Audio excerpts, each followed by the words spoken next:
What's up, everyone? Looks like Steve Ballmer is excited to talk about Orange County Soccer Club. Unfortunately, I don't know if I'm as excited about that after the results this past weekend in the debut for Orange County in the Jägermeister Cup. It was very disappointing.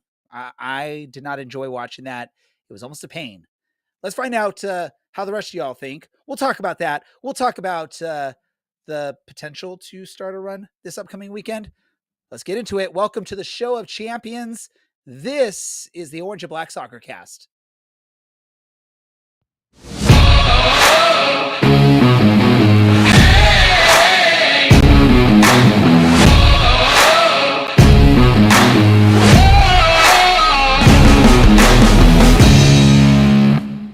How's it going, Orange County? Welcome to another episode of the Orange and Black Soccer Cast, the first and only show dedicated to Orange County Soccer Club, its fans, and supporters. I'm your host, Ray Samora, and as always, I'm here to take you through this journey as we discuss all things Orange County Soccer Club.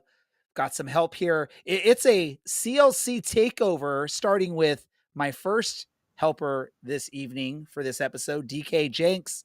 One of our excellent writers who also is now a regular on the show. DK, how are you doing? Doing all right.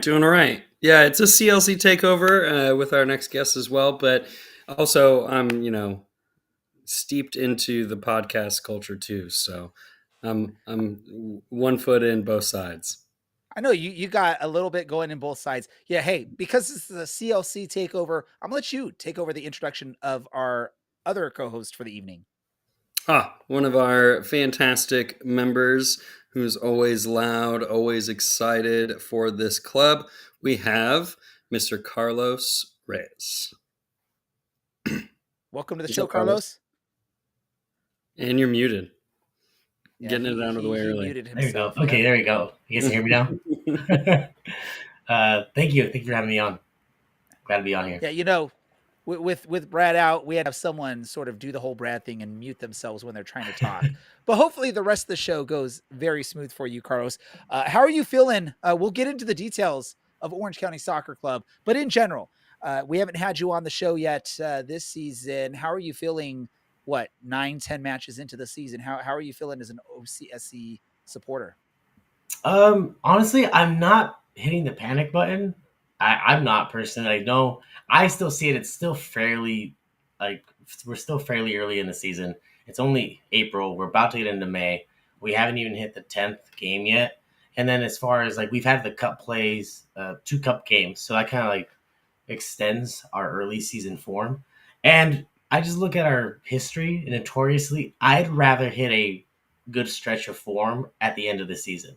Like the last 2, I feel like the last 2 seasons we've done that, where we start poor. So I'm not hitting the panic button. I'm cool. I'm chilling. I think we'll be fine. No panic button yet from Carlos.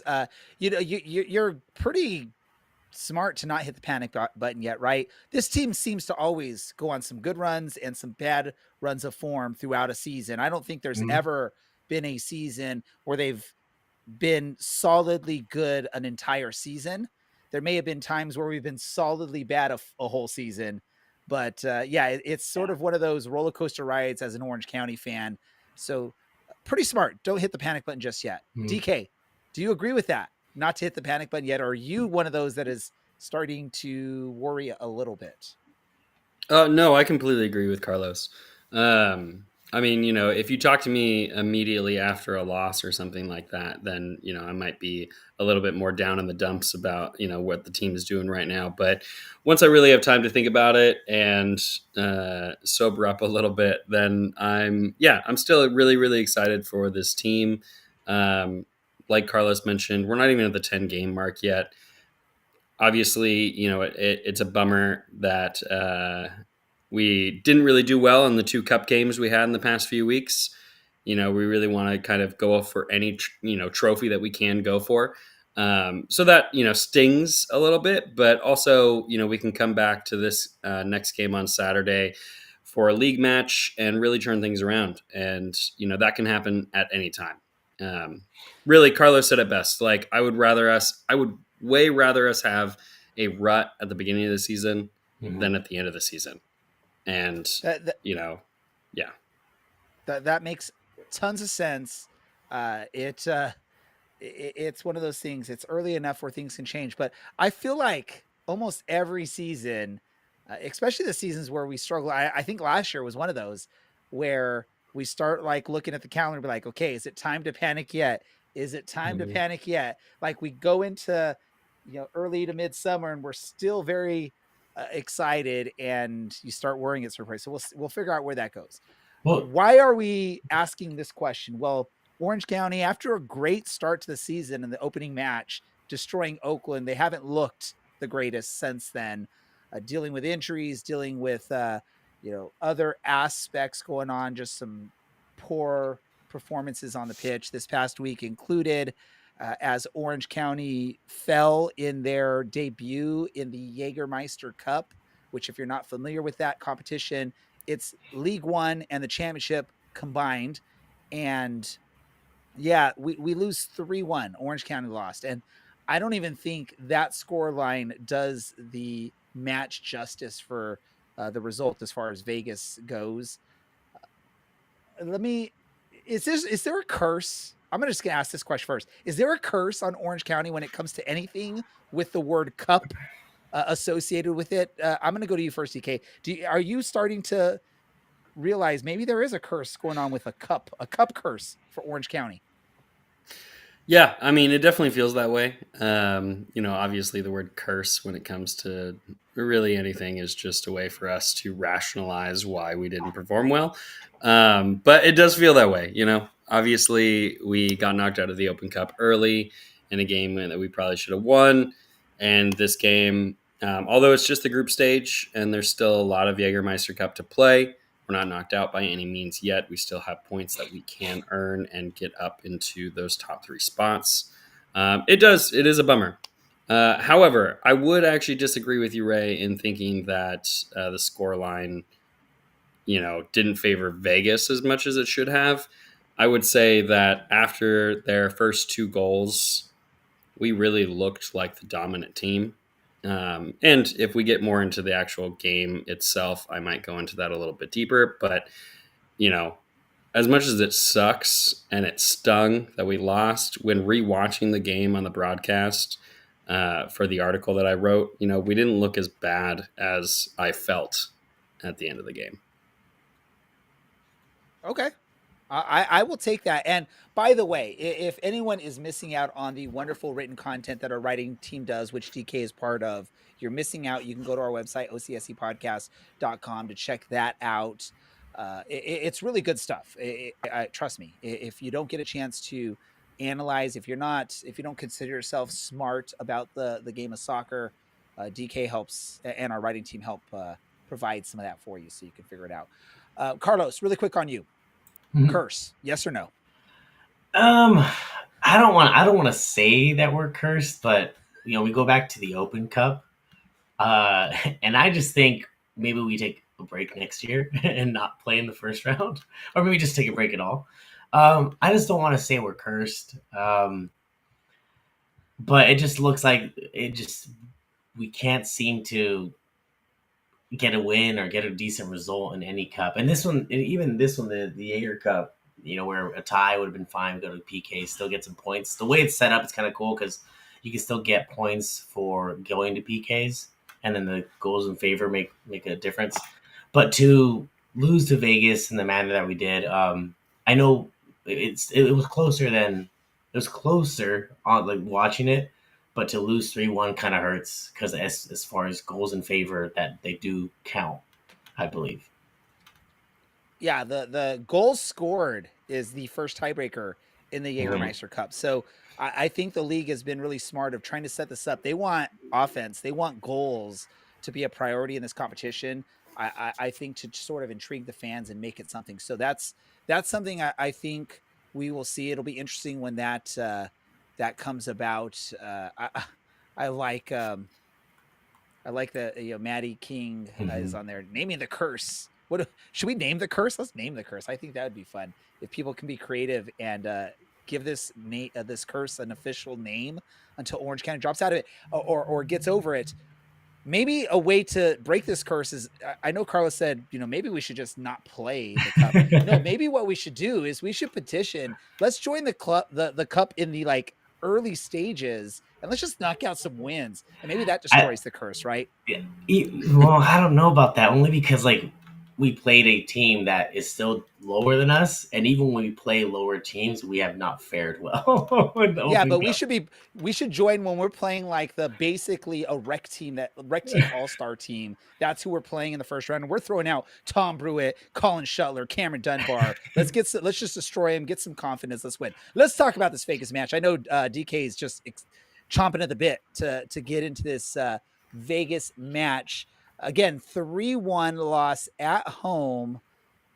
Kate, I guess I made it sound a lot worse than it was. But if you look at Coach Danny Stone's reaction at the end of the game, he didn't look like he was happy. He looked actually like he was, like something really bad happened. DK, what are you seeing from this match that I am missing? Well, I mean, just to point out, what you aren't missing necessarily is, that first half was fairly abysmal.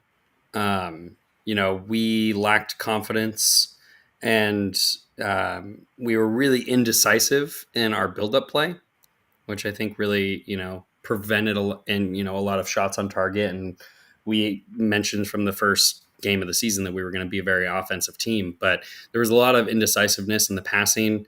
There was and that comes from what I can view as a lack of confidence and maybe a lack of chemistry yet with this squad. Who knows? That's something for them to kind of figure out and discuss in the locker room and on the training ground. But yeah, I mean, that first half, we went down 2-0. That second goal, I don't really think should have happened. We definitely need to be more clinical and more aggressive as far as crosses go. That first goal, that's hard to stop. That was kind of just, a fantastic shot by the Vegas player. So there wasn't really anything that they could do about that other than maybe trying to clear it out better. But when I was rewatching, the second half, we definitely came in with a lot of energy. And if that PK doesn't happen, which, was a pretty unfortunate situation. I mean, Dogman was trying to defend it. He was trying to get people to cut into the box and, give him support. And by throwing his hand out like that, the Vegas player just crossed it right into his arm. It wasn't intentional. It wasn't, a malicious handball by any means, but it happens and it results in a PK, like no question on that at all. And then going down 3-1, I remember just being in the stands and, somebody was mentioning how, like, why does it feel way worse to be down 3-1 than 2-0? Hmm. And it kind of does. It seems like a bigger hill to climb, right? But I do like what the team was doing in the second half. I mean, even at the end of the first half, like, they got some really good shots on target. The Vegas keeper had to make some really great saves. I know a lot of people will probably be upset and frustrated at McKinnon not converting that PK, but it's a solid strike. It's a solid PK. I mean, it could have been a little lower or it could have been a little higher, but their keeper guessed right and got it. So, I mean, it wasn't like it was a terrible PK. But that's just my opinion. We'll get into that PK a little bit. I have some questions on that as well. Carlos, we'll get your opinion on this. Maybe it wasn't as bad as I led on to believe at the beginning, but still, I think a 3-1 score line as opposed to a 2-0, I don't know why. It does feel worse off, right? And I think part of the reason it feels worse off in that moment is because it was off the handball on a PK. Goal goes in, it sort of just deflates you. It takes away any potential momentum you're thinking you can have. Let me ask you this, because I watch a lot of soccer, and I'm used to seeing players in the box. They're wrapping their hands behind their back, holding their hands behind their back so they can make sure there's no way the ref's going to be able to call anything. Is there are we concerned? Why is Orange County not doing that? I'm going to go to you, Carlos. Like, would you prefer to see Orange County doing that to make sure we don't risk those calls? Because I feel like we get handball calls at least a few times a season Uh, in the box. I don't know. I think it depends on the player, really. I understand the reason why you put your hands like behind your back. But also at that point when you're defending, like, I think it throws your balance off a little bit if they don't shoot right away. You know what I mean? So I think it's just an unfortunate call. Again, sometimes it goes our way, sometimes it doesn't. I think that's just soccer in general. Um, so yeah, but I don't think I'd want the players to just strictly. We don't. I don't want to see four players with their hands behind their backs the entire time. Like, I'd rather not see that. I'd rather see them defend.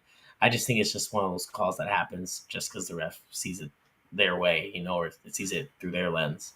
Maybe another ref would not have called it. Who knows? And the unfortunate thing is we don't have like VAR and look at it and kind of dissect it. So, but as far as the question, do I want the players to like make it a point to have their hands behind their back? I'd rather not personally. All right. DK brought this up, and I want to ask you on this, Carlos, because he mentioned there were some really good saves from Randy Arozarena's brother, Raiko Arozarena, in the goal. Everyone can recall back when Orange County lifted the USL Championship Cup, it was Raiko Arozarena that was in goal for Tampa Bay. Do you think does Arozarena have anytime he's facing Orange County, he has that circled on his calendar because he's very just sort of upset that Orange County won the championship over him. Do you think that's ever a possibility? And are we just destined for doom against Arozarena anytime we face him between the You sticks? know what? It's possible. It's quite possible. He actually, we were having a good time with him when he was on our side and chatting with him. He was looking over at us, gave us a thumbs up, and we were kind of heckling him a little bit. The So time maybe he might. when you guys were counting down when he was time wasting at the end, right? I think Well, some he people were acknowledged counting, you but guys like a few times. other things, like we were, just kind of joking with them and stuff like that. And he looked over, he gave us a thumbs up, and I started cracking up. We were having a good time, kind of just heckling him a little bit.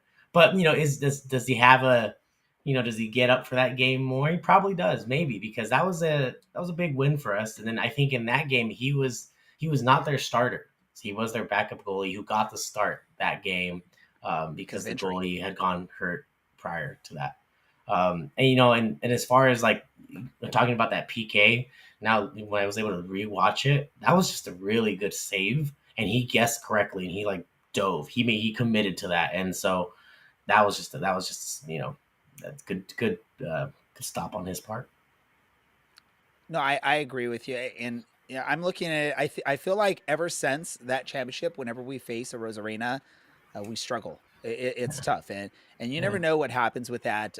If I recall, he got to start because the Tampa Bay goalkeeper injured himself Correct. Yeah. celebrating the previous match to make the championship. So obviously, not a way you want to start a championship match because of the injury, but he got that opportunity, and he probably looks for revenge all the time. Okay, positives from this match against Vegas that leads you to believe Orange County can turn this around. Did you see any DK that you're looking at from this match? Orange County can turn this around this upcoming week. We'll talk about the match, but what did you see from them against Vegas? Yeah, I mean, I think there's pockets of aggression and drive from this team that you can really see. Also, one of the real big elements that I've noticed in the past month in general in our games is it really just kind of seems that we're testing out a lot of different starting 11s as far as our games go. I think this was a big test. I don't necessarily think that we've seen our best 11 on the pitch yet. And, that has to do a little bit with injuries and stuff too. But like, Dogman didn't come in until the second half. Um, you know, in my personal opinion, I would love to see McKinnon and Dunbar on the wings at the same time. And we haven't seen that yet. Silla didn't come in until late in the second half, and he almost converted a goal after that penalty. Although everybody's focused on, wow, it was a big save, and it sucks that McKinnon, missed it. But Silla came in right afterwards and, shot on the rebound, and that could have easily gone in too. It was on target and everything. So, for me, I think this team has the drive, has the heart to succeed. And as far as what we're going to do moving forward is really what I look at. I mean, this was a frustrating game. We had 17 shots, 7 on target, but I would admit that probably 4 of them were right at the keeper. So it wasn't super as dynamic as it could have been. But it gives me a lot of hope for us moving forward, especially in the league. It gives me hope that the chemistry for this team is still building. There are a lot of new players on this team, and that once we can get over a little bit of injury woes, and I don't want to use that as an excuse too much because every team has injury woes, but I'm still really excited, and I see pockets of greatness from this team, and I think we have yet to see even like 60 minutes of our best players in the and once we're able to have that, even if you discount the injuries that we have, like all the players that were available in Vegas or against Vegas this last week, we still didn't have our best on the pitch for 60 minutes. And I would love to see that, and I hope that we get to see that against Tulsa this weekend. Well, Orange County is going to have an opportunity to turn it around this coming weekend as they will be facing FC Tulsa at home, I believe, right? Am I wrong? At No, home. Yeah, we're at we're home. at Trying to, Star I'm Wars looking night. at the. Yeah, I Star always, Wars. yeah, Star Wars night. May the 3rd be with you. That makes a lot of sense, everyone. I'm gonna go crazy here. I'm gonna let you know, and Carlos, you can totally disagree with me. Liam McKinnon is in his head. He's struggling right now. I want to see Liam play up top.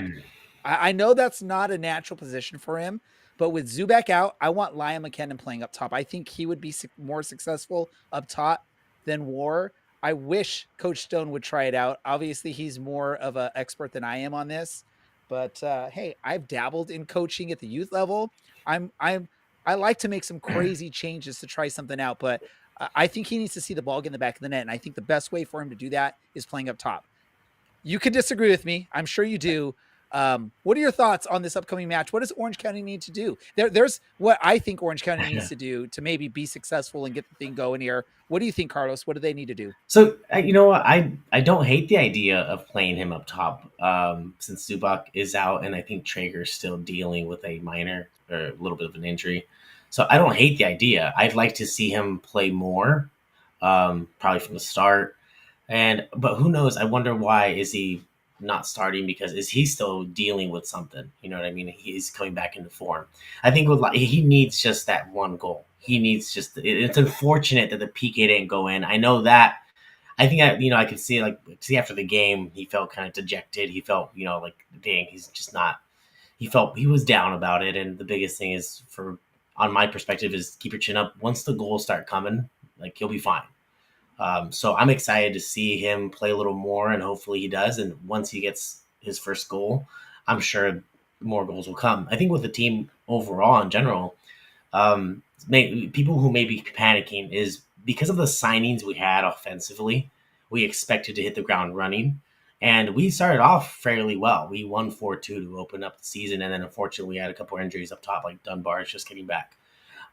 Once this team starts rolling, once we start scoring goals, I don't think it's just going to be from one player. It's going to be from several. Like Scylla has yet to score, and he's had some shots where like we're just waiting for that. Oh, actually, he scored in the Open Cup though, but he did. But I like that he shoots. So I think having kind of talking about what Keith said, like if Scylla could start, play more minutes, Liam could start, play more minutes.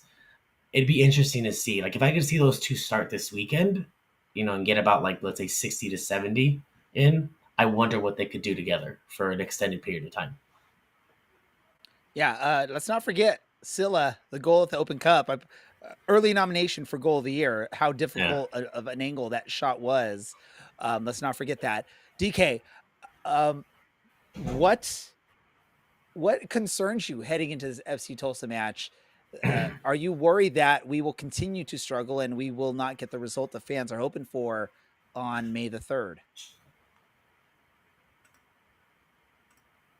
Ooh, he pulled a Brad potentially. Yes, I did. Sorry. Am I concerned that we're not going to get the result? No, I'm still very hopeful, and we'll get into that in our score predictions. I think that this weekend, knock on wood and everything, but is the turnaround that we're going to have as far as confidence-wise goes. But if there's an area on the pitch that I think is clearly the point of interest that they need to focus on in training is the defense. And to the defense's credit, it's been pretty much a different back four almost every game starting out. But as far as the season goes, we're a very in the past we've been a very defensive team, and we've gone a couple months into the season with a couple cup games in too, and we've yet to get a shutout. So that's what I want to see. I want to see a shutout. I want to see the chemistry build between that defensive line. I want to see them prevent those crosses from even getting to the head of a forward, right? Because a lot of the goals that have happened aren't Shuttler's fault. They do kind of fall on the shoulders of our defensive line, making a mistake. So, and granted, mistakes happen and everything, and I do believe in this defensive line. But we've got some new players in there. We've got some young players that have been there, and I think that it's going to continue to grow. And I think the chemistry between the four in the back is going to be built over time. And I think they feel it too. And I think that they definitely know what that pressure is. And, as a sneak peek, I think this weekend is going to be our first shutout. So. Ooh. Well, perfect timing to say that, DK, because I want to get into our score predictions for this match against FC Tulsa. Before we do, I want to give you all time to think about it. So think about it really, really good. And those watching live, you can share your thoughts as well. I want to remind everyone with our show, make sure you like, subscribe, and share anywhere around where this show is followed. So social media, YouTube, wherever you listen to us on podcast, make sure you subscribe and you share and you like everything that you see from us so that we can get our numbers up and people find more people find us, which is what we want to see on this.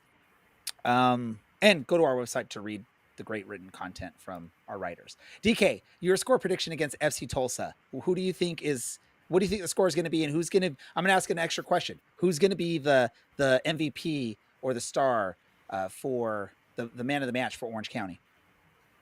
Yeah, I struggled with this a little bit today. I was thinking about it since I knew it was going to be the question of the podcast. And I think based off our performance, it's really, really easy to start shifting the other way. I know early in the season, we always want to be on the belief of like, we're going to get wins. And I was just like, you know what? Tulsa's a good team. And they've been performing really well. And I struggled to come out with the idea that we're going to get a victory here. But then I shifted a little bit, and I watched Coach Stone's post game interview. I watched Tom Brewitt's post game interview. They seemed emotional, but in a good way. They seemed like they really, really had that drive to push forward. And I think that this Saturday is going to be our turnaround. And I think we're going to get a 2-0 victory with our first shutout. And the confidence is going to start building from this weekend. And I believe that the MVP is somebody who's been out for a little bit and fans have been desperately waiting for a return, is going to be Cameron Dunbar with either a goal and an assist, or 2 assists. And I think that's going to push him into the man of the match. So. What about you, Carlos? Your thoughts? So, saying that Keith said what he wants a shutout, so it kind of changed my mind because I was thinking 3-1 at first. So I'm going to say a 2-0 scoreline. And my man of the match, because I want him to bounce back from missing that PK, is going to be Liam. I think he's going to get his first goal this upcoming weekend. I hope for that. I want to see McKinnon get a goal a ball in the back of the net, because as a father of a goal scorer player in youth soccer that's struggling right now, and you'll hear more about that later, you got to see the ball hit the back of the net to get some confidence. My prediction for this match, quickly, I'm going to predict a 1-0 victory for Orange County. I'm hoping that's what happens here. We have a guest waiting in the green room. I don't want to make them wait any longer, so we're going to get them on here. Superstar, amazing, man of the match, great player on that first match of the season, and we're hoping for more of that sooner rather than later. That is Mr. Cameron Dunbar. Cameron, welcome back onto our show. How are you doing? Thank you. Yeah, I'm good. Really happy to be back on the field and playing. Uh, so yeah, I can't complain. Can't complain about that, other than the fact that maybe we haven't been getting the best results. But I'm grateful to God that I'm back on the field. Well, and I'll tell you this. I mean, there's some belief that we can get this going. I think we heard it from Carlos earlier. Like at least we're struggling early on. We can maybe hit the ball, get running later on in the season. Let me ask you what it's like as a player. You had an amazing start to the season in that 4-2 victory over Oakland. You were the man that made it all happen. It seemed like with some great play out there, and then you pick up a knock. How does that impact a player like you? After a great performance, you pick up a knock, and now you're working back into form. What is that? How does that work? How does that go for a player in the mind, physically, and all that stuff? Yeah, it can be pretty tough at sometimes. Just get tired of sitting on the sideline, watching games, watching trainings.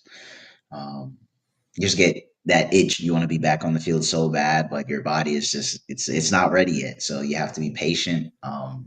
But most importantly, is just try to stay in a good headspace to still be grateful, to still enjoy the things that are around you, and not just get so caught up in the things that I don't have or that we don't have. And thankfully, having gone through an injury that left me out for significantly longer, this was much easier to deal with, and to be able to stay positive and really just keep it going, being ready for when I get back, and to try and continue right where I left off. And so your second season here with Orange County, it's well, I guess second full season, I guess is the way we'll say it, right?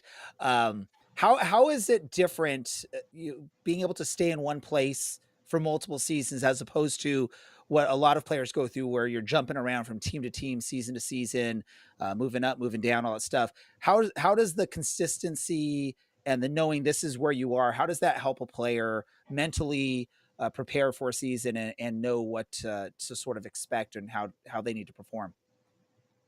It helps a lot.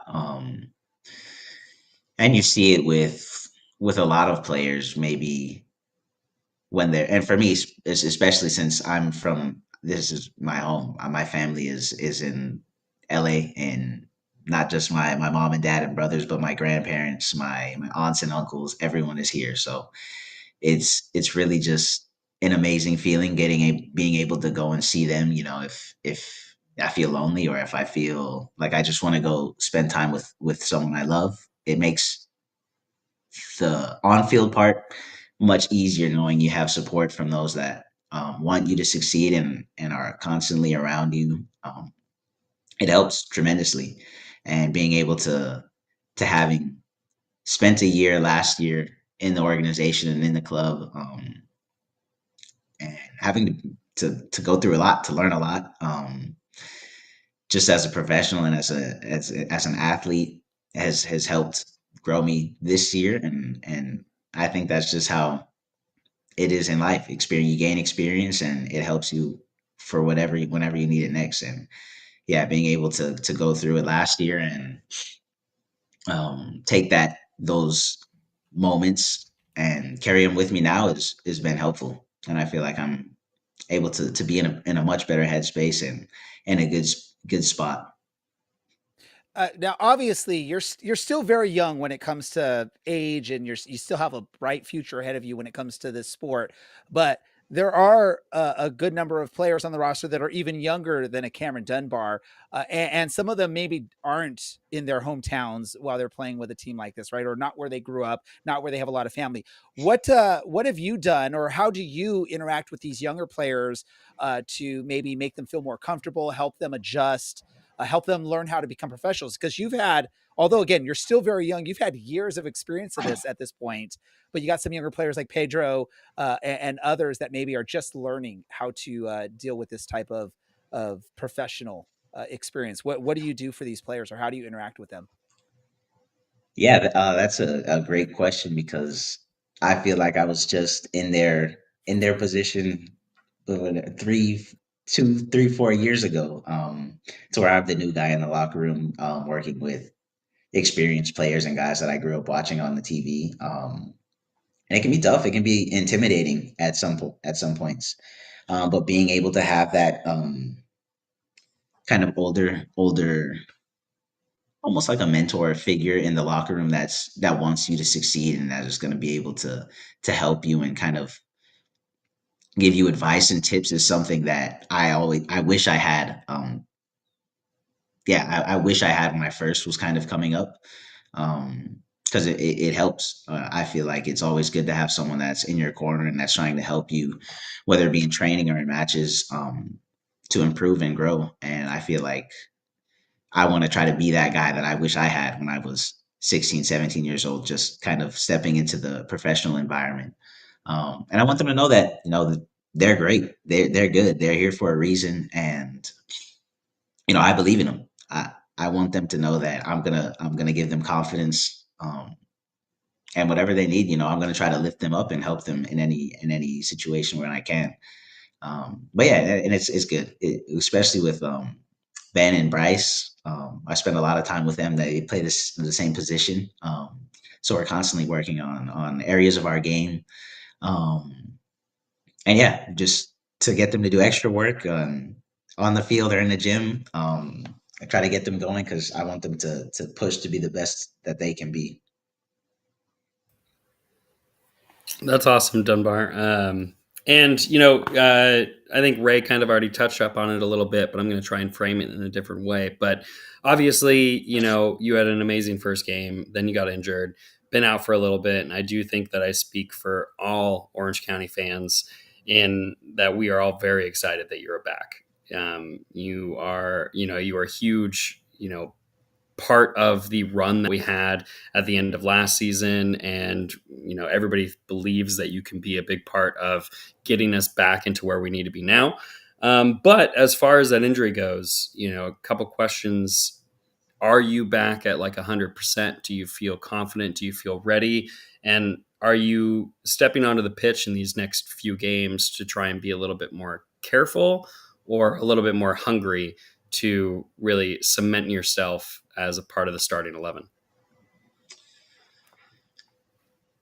Yeah, that's another good question. And physically, I'm feeling good. I'm feeling ready to go.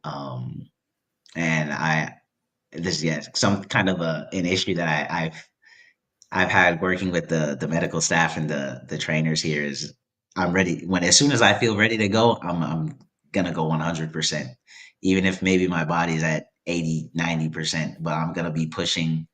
And because that's just how I play, I want to be fast. I want to be faster than whoever I'm playing against, quicker than whoever I'm playing against. And that's a big part of my game.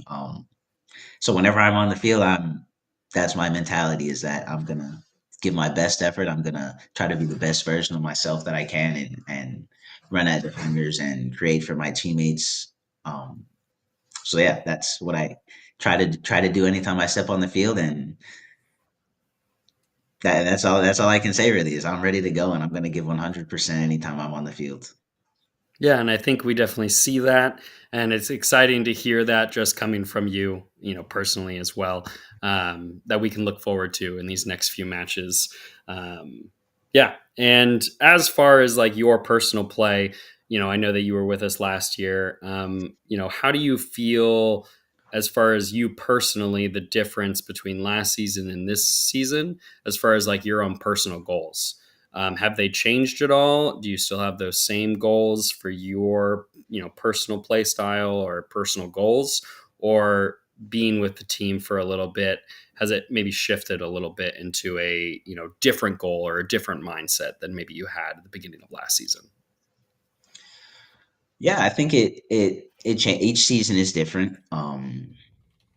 And I prepare differently after each season, depending on what I feel like I learned or I feel like I need to improve on or I can continue to improve on. Um, But yeah, my position is to create goals, to get assists, to be dangerous, to try and be a dangerous player on the wings, and yeah, to just create for my teammates and the team in any way that I can for however long I'm on the field. So yeah, that's my focus. That's been my focus since we lost the season ended last year. Used to be how can I be better? How can I help the team more? How can I be more impactful when I'm on the field, and just continue to grow into the player that I want to be and to reach the levels that I want to reach. Yeah, well, and I think one of the best assists that we all saw, and I think fans voted on last season, was that cross you had into Dylan Powers in the playoff match against Memphis. So we are very much looking forward to more of those kind of crosses, more of those assists. But I really think that you're going to get a lot of goals this season too. So we're really excited about that. One more question from me, at least, is I know this team is there's about half players from last season, half new players. So who are some newer players to this roster that excite you the most, or maybe that you like playing with the most on the pitch? I mean, it's a tough question, but I think we have a good group of guys, and the pieces we've added are can help us in all areas of the field. But yeah, one guy that and it's unfortunate because I won't be able to play with him anymore, but was Grayson. Grayson, dude, he was a guy that I felt like I was building a lot of chemistry with from the right back position because we were playing on the same side. And there's also someone that I've known since I was probably 14 or 15 years old, growing up playing in Southern California. So to be able to play on the same team finally was nice, and I felt like we were able to build, and we were getting to know each other really well throughout the preseason and in that first game. But yeah, it sucks that he's recovering, but I can't wait for him to be back. But I also got a shout out to my roommates Mo and Sila. We're with each other all the time. Yeah, someone just walked in the door right now, but building up those connections and working together is going to be great. And I love the way they play. I love Mo's intensity, his desire to run and to just find a way to make something happen. And Silas is brilliant with the ball. He's creative. He's good dribbler. And we see the game in similar ways. So I think we can connect and help each other both, yeah, on and off the field because we both have chores to do here. But yeah. All right. Really quick from you, Cameron, because you brought up your roommates, Mo and Sila. Who's the messier of the roommates? No, I'm not gonna do anybody like that. I'm not gonna do anybody. We usually keep our houses clean. Our house Okay, is clean. I'll ask you this then: who has the better music taste?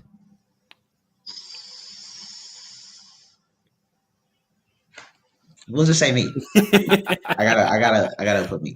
I'll be on the house. What a great down the middle answer from Cam Dunbar. Carlos, you got a question or two for Cam? Yeah, yes, I do. So, right now the team started off strong. We had a great first game. You had a great game. Unfortunately, you got hurt, so you've been out for a bit, but you're coming back into the fold. Right now, the team morale, like, what is the team morale right now? I know you guys probably feel that the results aren't coming your way. What's the team morale? What it's like, and what are the conversations, or what are the steps are you guys taking to kind of remedy this rut that we're in? Yeah, it's frustration. I would say that's probably the biggest feeling in the locker room and just around the team is because we know we have much more to offer, and we know we can be better.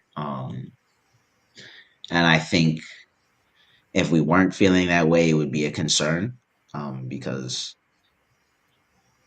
we feel like we have the capabilities to be challenging any team on any given day, and we have quality players all around the field. And it's just a matter of getting everyone going, getting everyone firing, and on the same page with and without the ball. Um, because I've watched everyone on the team play. I've watched individual highlights of everyone, so I know the levels that all of the guys can reach and everyone can contribute. Um, so I think everyone is ready to give it their all, to improve, to watch the film, study where we need to improve and be better at, and just and work. That's really all you can do, is to focus on the present, focus on the day and the task at hand, and to just be the best that we can be in those moments, and to make plays on Saturday night, and yeah, get back in the wins, get back to scoring goals, get back to getting clean sheets, because we know we have the ability, and we all want to do it. We all want to be one of the premier teams in the league, and to be fighting for trophies at the end of the day. Yeah, no, that's awesome to hear. Where we see you guys struggling, we're suffering with you, but we can't wait for us to get on a good run. I'm gonna change it up a little bit. That was a little bit of a deep question. Do you have any pregame rituals that you do, or is there like a pregame meal that you have to have, and then or maybe even like a pregame song, pregame music that you or playlist that you have? Yeah, I do have a pregame playlist that I only listen to on the match day. Nice. I always take a nap.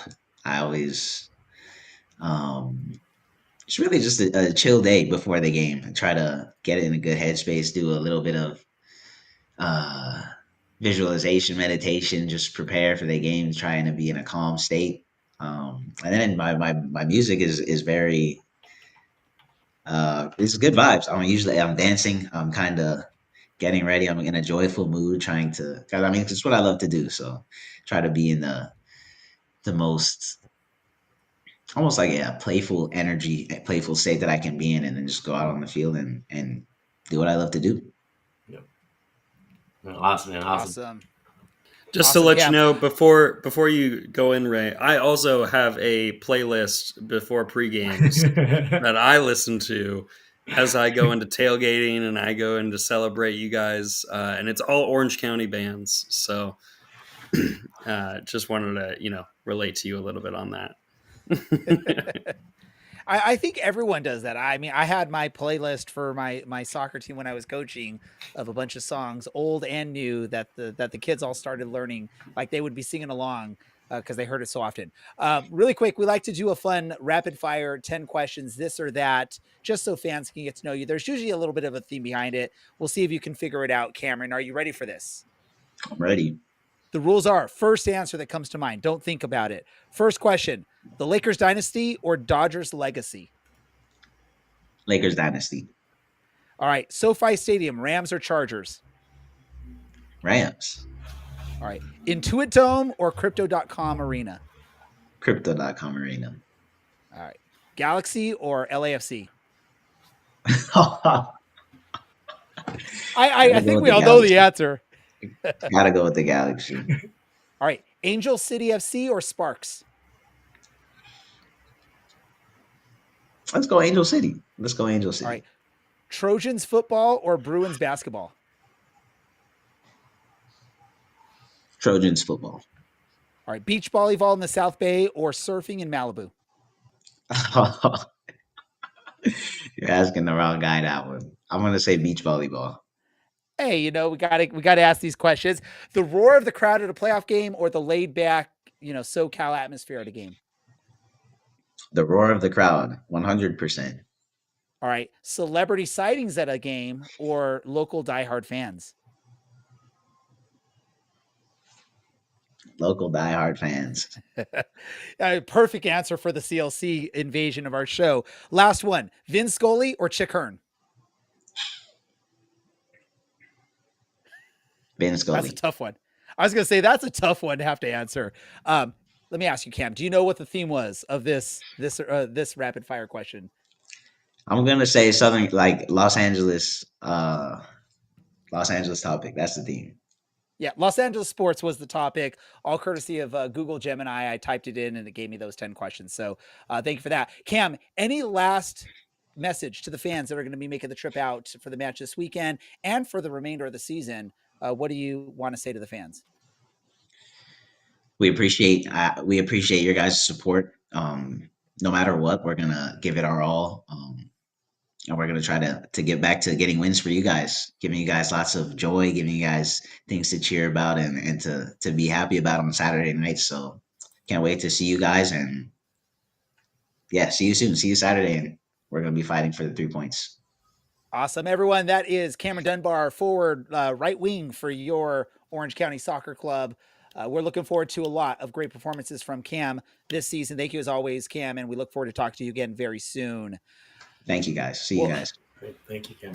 Thank you. There we go. Cameron Dunbar, a great guest to have on here. He had an amazing start of the season. If not for an injury, I think it would have been an amazing run for Orange County. We're hoping now that he's getting back fit into the pitch, we'll see some success for the good guys at Championship Soccer Stadium and on the road.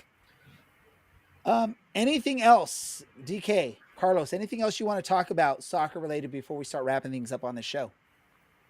Yeah. I mean, I think as much as, Cameron touched on it too, I'm sure every player and the coach staff would tell you as well, but just from us here in the podcast and from the CLC, believe in the process.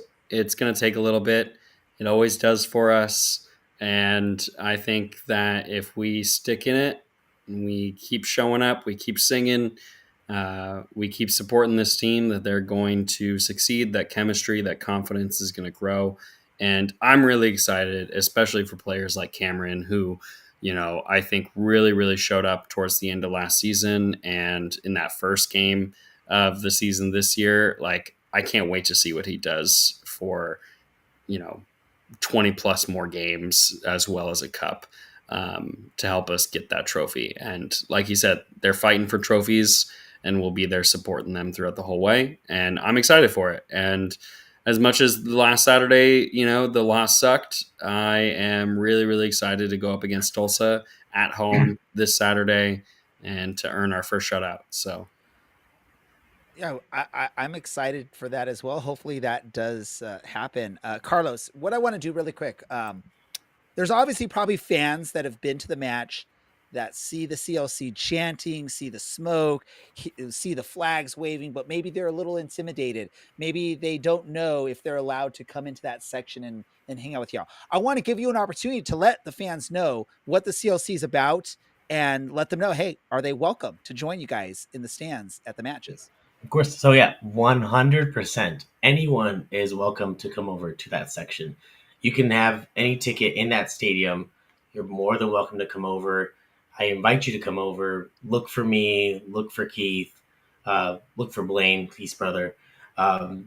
We're out there. Even though we're loud, even though we're kind of rambunctious, we have a great time. It's always we're always cracking up. We're always laughing. But again, anybody is welcome. I would love more people to join us. If you have an inclination that you want to go, you're like, oh, I want to go hang out there, but I'm too nervous or shy, or just, I'm not sure if I'd be welcome, more than welcome to come. Please come. Please join us. We want more people in that section. The biggest thing, what I would love to see, is our section full from the entire stands to have, and especially I can't wait to see when we score goals and the players come over. That's the best feeling ever. And if we can get that area packed, that's what I would love to see. So anybody is welcome. Please don't hesitate. Also, please don't hesitate to even reach out to the Instagram if you have any questions. We also tailgate prior. So it's the County Line Coalition, at County Line Coalition on Instagram. Please message us. Ask us about tailgating beforehand. Ask us any questions. I don't want anyone to feel like they're not going to be welcome. That's the biggest thing. Everyone is welcome. We've had people join us, and once they hang out with us and they're able to stay, it's truly a joy to see our group growing as it has. But I would love it to grow even more. So again, everyone is welcome. Everyone is welcome. No matter where you get a ticket, no matter where you get a ticket in that stadium, you can walk over and go into the section. It's not an issue whatsoever. Yeah, and it's all ages. There's young, there's All old, ages, correct. and in between. Yes. Maybe just the one warning I'd want to give is there may be some language that happens from time to time, but just know if you're Maybe bringing your that's a young maybe. kid in there, if you're someone that doesn't want your kid around that, maybe it's not proper. But other than that, I mean, it's nothing that's super mean for the most part. It's a lot of it's just heckling and fun. But it sounds to me, DK, it sounds like Carlos wants to sort of invade Gnarlyville, and the Michelob Ultra section is going to sort of just be the neutral in between. That's There's going to be a little bit of exactly a what I was warning If thinking. we could get that whole back The area whole back chanting line. and singing, Mhm. that would be like Watch out, Gnarly. Watch out, Gnarly. Drink. Your Gnarlyville is gonna be is That- gonna fall to the That Caroline has been Coalition our potentially. dream, and that's why we started tailgating. That's why we started being more active on social media. We want people to come and join us. We want people to come take shots of Malort with us. We Yep. want people to come ask us about our chants. We want people to come up with their own chants. I know there's people in the stadium that have their own song sheets and have come up with stuff. Yeah, we got some Malort right there. And we encourage that, and we love it. And we, like Carlos said, just like come talk to him, come talk to me, my brother Blaine, anybody in there really. If you're just like, hey, what is this group about? We're all so welcoming. We're also dorky. We're soccer dorks. That's we're exactly soccer what we nerds. are. Yeah, basically. We're exactly soccer what it nerds. is. Yeah. So just come and be soccer nerds with us. And yeah, we love to grow. We love to go crazy during the game. And like Carla said, when that goal happens and the entire team comes over, or even at the end of the game after a tough loss like this last Saturday, the entire team comes over. And that's a great feeling to know that you're connected to your club. And I don't that's and what the CLC is about. I don't think that the players take that for granted. I think this year probably more than in years past. Even though we're not starting great, we're just more connected to the team. I feel like it is, and so I love it when the players come over. And again, they haven't come over to celebrate a lot of wins lately, but I'm confident it's going to happen. Like, it's still early in the season. There's still so much soccer. This season won't end until October. Just that's a reminder. This season goes into October, so we'll get on a run, and we're gonna have a good time. So come and join us. Come and join us in the CLC section. You don't want to miss out on all the fun that happens there. And also like and subscribe to the Orange County Soccer Cast, because you have CLC members in here. You have people working constantly to provide you written content, video content, social media content. And, we are the soccer nerds that are going to follow this team until the day we die, and come be a part of it, whether a viewer, a CLC member, both, anything. Yeah. And I'm going to jump in here and say, I've never been officially a member of CLC, as far as I've never bought the ticket, the season ticket to be part of it. CLC. You're still CLC. But I want to just remind everyone, we started this show. Dylan and I started this show because there was literally no coverage of Orange County Soccer Club in any media form. It's grown tremendously. We love to see it. And that's why we continue to do this, because we love this team and stuff like that.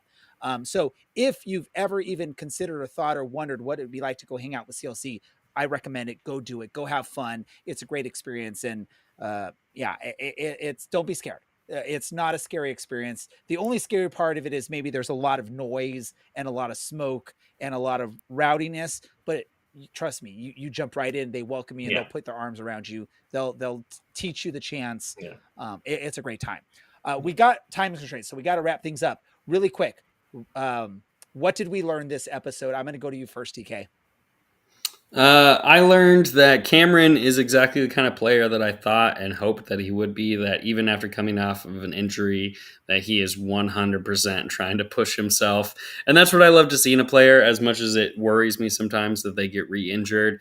I think everybody is always concerned when somebody comes off of a bad injury. It's like, oh, are they going to perform the same way? Are they going to have that same energy? Are they going to be careful? And I love to hear everything Cameron had to say today, but that he still has that hunger and that eagerness to go out there and just attack, and that, him and the team want to win trophies as much as we want them to. Carlos, what about you? What did you learn this episode? I learned when we talk about the other football that Cameron prefers the Rams, which is my team. So I like Cameron even more today. There we go. I'm going to give you two things I learned today. I learned that Cameron does not have any thought about beach volleyball or surfing, that he probably doesn't really like those sports. So we learned that. And I also learned that Carlos wants to invade Gnarlyville. So Gnarly, watch out, because the CLC wants to take over. And I'm sorry, Michelob Ultra section, you're just sort of in the middle of this battle or this invasion from the CLC in those bleachers. All kidding aside, it's fun to see. The bleachers are packed all the time. It's fun Yeah. to see a lot of fans out there, because I remember when that was an empty section and there was no atmosphere to disrupt the players on the pitch. So that'll be fun. I want to say thank you to everyone that's been watching live, participating in the comments, and hanging out with us. For those of you that listen in podcast form, we appreciate that as well. For those of you that visit our website, OCSCpodcast.com, for the written content, thank you for doing that as well. Also, thanking my co-host, DK, Carlos, our guest, Cameron Dunbar, producer Andy in the background, who you don't get to see or hear from, but he's doing a lot of the hard work on there. Hey, I'm Ray Samora. This has been the Orange and Black Soccer Cast. We are out.